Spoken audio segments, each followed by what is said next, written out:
Derek, you're about to see a water heater abortion. Yeah.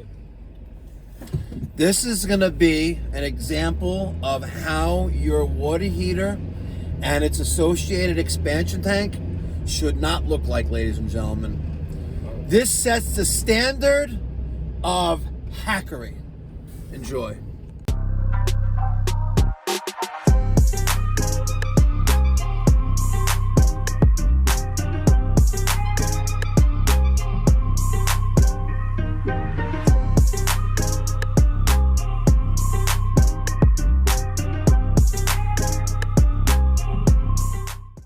Derek, when we go down there, you're gonna go like this, and we're gonna do like a peekaboo. Okay. All right, I need to get your reaction when you see this disaster before your very own eyes. It's epic. Eric, remember, you're not gonna look over here. Come, walk in a little bit. Okay. Put stuff down. Okay. Behind me is going to be the most craziest stuff you've ever seen. All right. Open your eyes. Aw, come on, bro. What the? What? So this is so sketchy that the homeowner actually turns off the water every night because he's scared it's going to break. And I don't blame him. Yeah. Wow. Nah, this is wild. Be careful, the water's on. Yeah. All right, so our mission today is that we're going to be using the Webstone water heater expansion tank service manifold set. We're going to be adding a powered anode rod to extend the life of this water heater. We're going to flush out some water of it, and then we're going to make a plumbing repair below a tub. But we good with this A.O. Smith low boy. Derek, today we're going to be taking out this expansion tank, taking out this Rube Goldberg. We're going to take out this female adapter. We're going to remove this T, this 1/2 by 3/4 T. We're going to probably have to cut right there because a little bit of solder right there, but we're going to have to cut there with a little saw. We're going to add this. This is the Webstone water heater expansion tank manifold. We're going to put that there. And it looks like we may have to do a little modification here. We may, because unless we have a slip, we're going to do some modifications here, for sure. I did not anticipate that, but it is what it is. But the first thing we're going to do, before we get started, you're going to take that pressure gauge, and we're going to see how much water pressure we have in this house. Right here? Yep, that's a good place for it.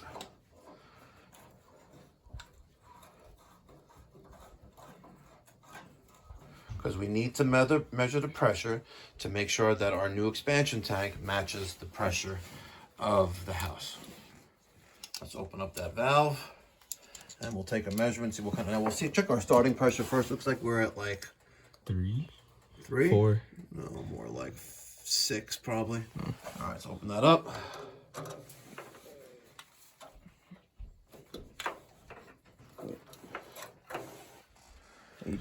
And looks like we are at, wow. So -6, let's say we're at like 70. 74. Maybe 70. Yeah. All right, so we're gonna have to take the expansion tank that we install and make sure it's pre-charged to match that 70 PSI. And because we have 70 PSI of pressure, we're gonna need to make sure we install the right size expansion tank. In this case, it's gonna be an ST12. All right, let's close this valve. Let's put this to vacation. Let's pull this valve off. Sorry, the gauge off. Now, let's take a hose, put that there. Let's close this valve. Let's close that valve.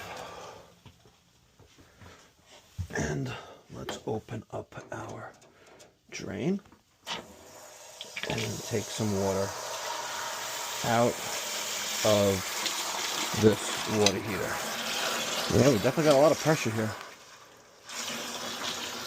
Wow. Must be right near a water tower. All right. Say goodbye to the band iron.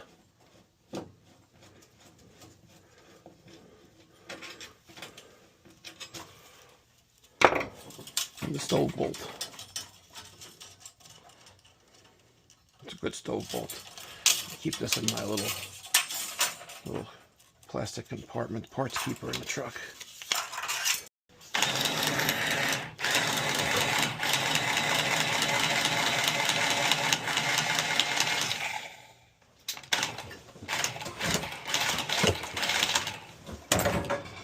Man, that's heavy. Get a little workout today.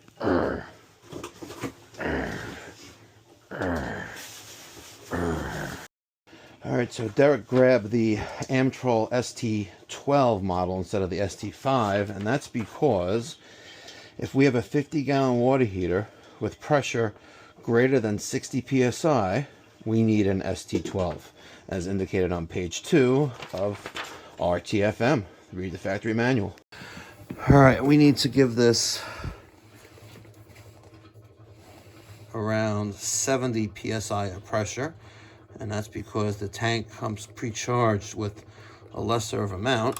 It comes pre-charged with 50, so we're going to secure the inflator onto the service port there and hit start. Right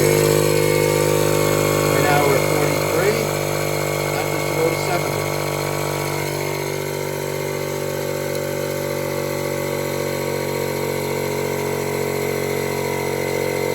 Our battery's good.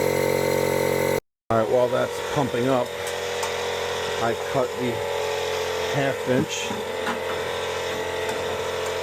on this female adapter. Oh man. Derek, we need a little hacksaw. I can cut that pipe out. And then I'm going to take a wire brush. Oof. Clean that. Alright, I took a second battery, but we're at 70 psi. Let's pull that off. Put the cap back on there. Excellent. Okay, I cleaned off the dielectric nipple coming out of the water heater on the domestic cold water side. We're gonna throw this on there now. Actually, let's probably take the anode rod out first. Yeah, let's do that first. Guys, I can't believe I missed that. I didn't get it on camera. That never happens. Never. We have the, where's that big ass pipe over there? Okay.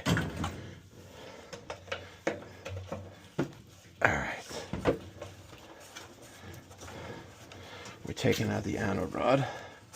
We're going to see what kind of life is left to it. What do you think, Derek? It's going to be nothing. Nothing? We have to finagle it out of there. Here we go. Lost it. Oh, surprisingly. Just a lot of calcium built up on this bad boy. But yeah, it's nasty. That is nasty. The powered anode rod. RTFM.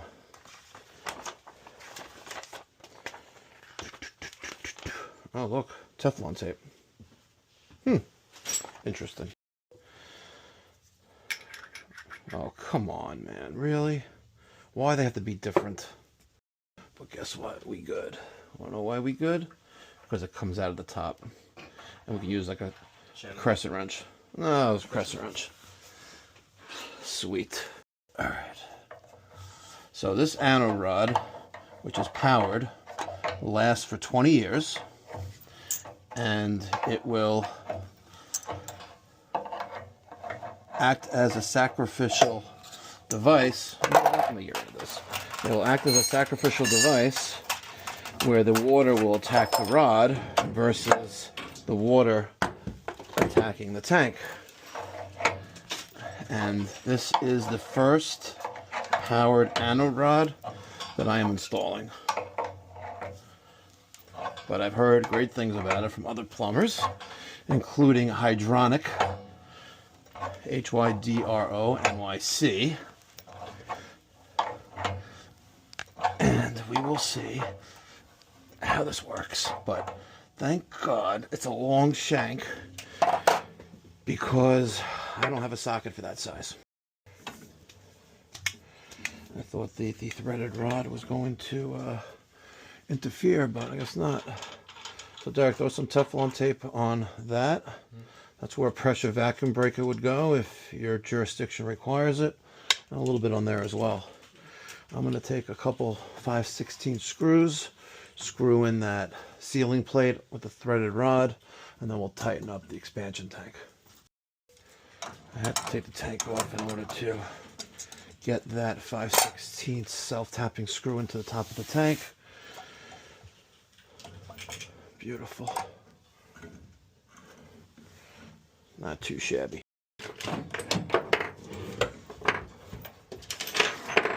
Get off. Hate it when they stick like that. Alright.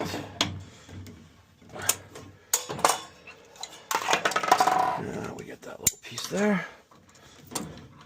And then we'll press in the 3/4 inch female adapter to the 3/4 by half slip by female press reducer coupling. Okay.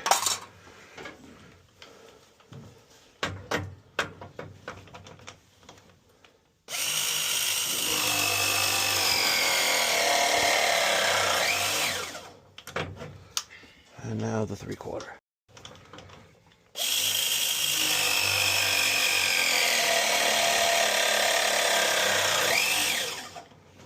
Sounded like it was dying.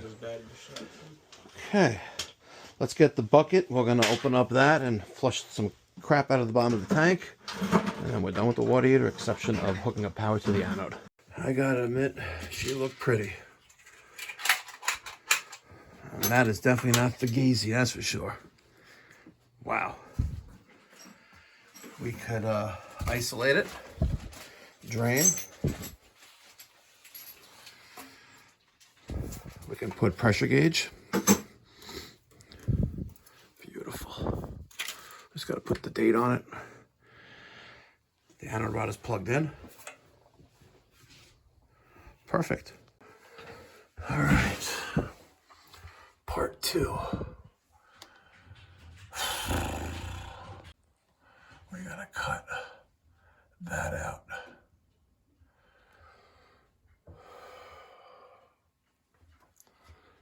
Yep, wrong size copper.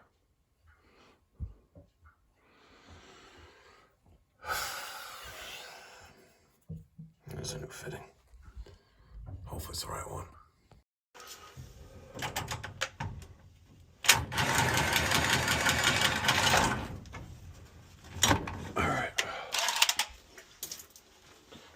Second. Now the $1 million question. Do I have the right size fitting for this? Let's see. I think we do. Yeah, we do, baby. Perfect. So that is a compression fitting.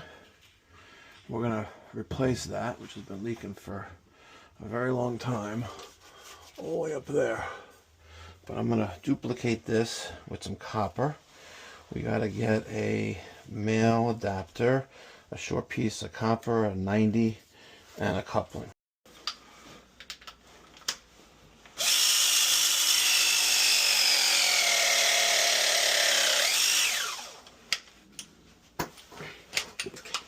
All right, now I'm gonna press the 90 on now because I'm gonna be locked into a corner there.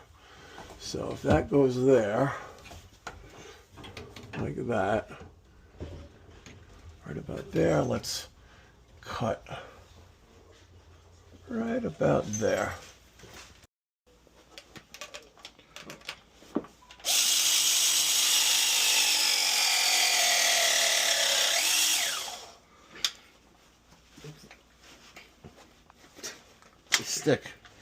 They stick to the fittings. the press. You're supposed to twist it out, but not so easy to twist out. Now hold. There you go. All right. Wish us luck. All right, that one's good. Let's get the second one in. A little bit of water there.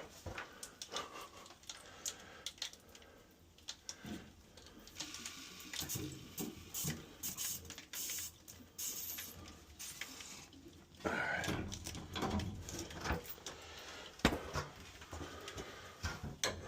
Let's cut here.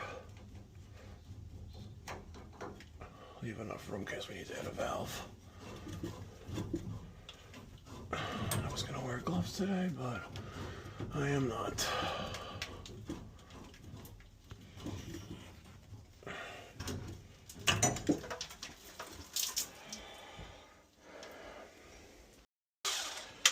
All right, let's see that coupling.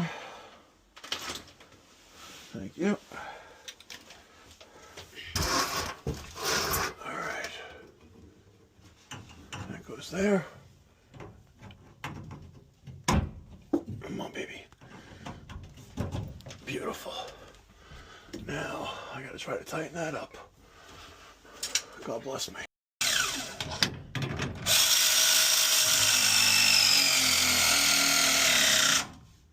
Oh, you mother. Hold on, maybe you have enough juice out of it. Yep. Do one more for good luck. No. There's no bueno aquí. Alright. Bathtub, clawfoot tub, water supply, check. Webstone expansion tank, isolation valve set for a water heater. I had to give that a little extra on it, that a little extra on it, that a little extra on it, and that one a little extra on it. And look, still more, a little extra on it. Come on, man. How much extra on it do I need to give this thing? Alright, so let's loosen this up. That's how tight it is. Now I get the whole back on that and tighten that up. Alright, we gave that a lot extra on it. Not normal.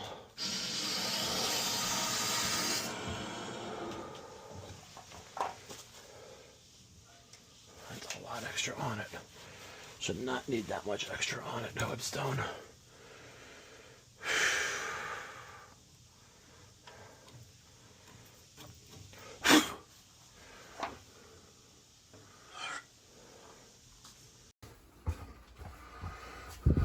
Cold, hot.